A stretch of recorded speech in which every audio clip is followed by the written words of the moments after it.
Hey everybody, it's time for my weekly update on things happening in and around OEA.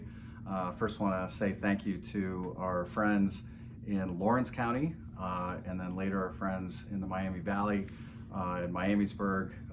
Two great Uniserv Council meetings that welcomed me to their table last week. Got a chance to visit members in different parts of the state and continue to do so. So shout out to them.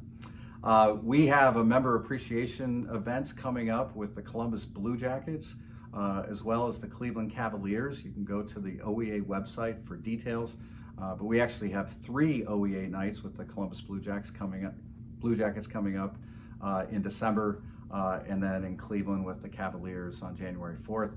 Hope to see you at one of those events. I want to spend a little bit of time this week talking about some of the legislative issues that continue to be on the radar. First, I want to give special recognition to Isabel Bezada, Melissa Condrala, and Emily Russ, who all testified on OEA's behalf on House Bill 322, a piece of legislation that would eliminate RESA, the Resident Educator Summative Assessment, and the Resident Educator Program as it's currently constituted, and instead go back to focusing on mentoring support for early career educators rather than hoops to jump through in order to earn license renewals. They did a great job representing us. We're continuing to work on House Bill 154. Matt Dotson, our lobbyist, and I have a meeting with Senator Lehner and other interested parties next week to talk about the future of that.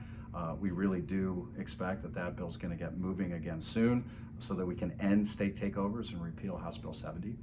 And then we're continuing to hear about school funding. House Bill 305 with Representatives Cupp and Patterson continues to get a lot of discussion. There was some interesting speculation last week about a possible ballot issue that I don't think is going to happen, but we're continuing to look at different revenue sources because we know if we're going to fully fund our schools, we have to make sure that they have the revenue to meet the needs of every single student. But if we're going to fix school funding, we have to fix the incredibly broken system of school vouchers that is just exploding across the state this year. I mentioned it last week. I want to share a little bit more information. We have seen an increase in voucher deductions from local school districts that is just off the charts. $47 million increase from last year to this year. We could be seeing by the end of the 1920 school year $350 million going out the door to private school vouchers. Many of those vouchers going to families that were already choosing to send their kids to private schools.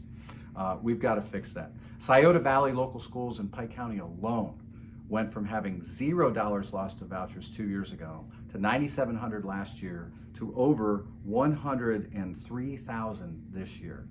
That's got to stop. And a big reason why that's a problem is because of our broken report card system.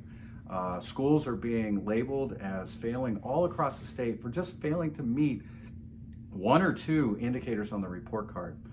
This is an organized campaign to undercut public education. We've got to put a stop to it. We're going to fight together to make that happen. So I'll end on a more uplifting note.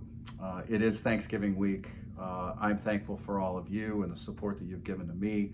I'm thankful for the fact that OEA is still strong with 122,000 members. And I am thankful for the labor movement. Last week I had a chance to hear former New York Times writer Stephen Greenhouse at the Cleveland City Club. And he reminded us of something that we should always be thankful. Be thankful to unions, the people that gave us the weekend.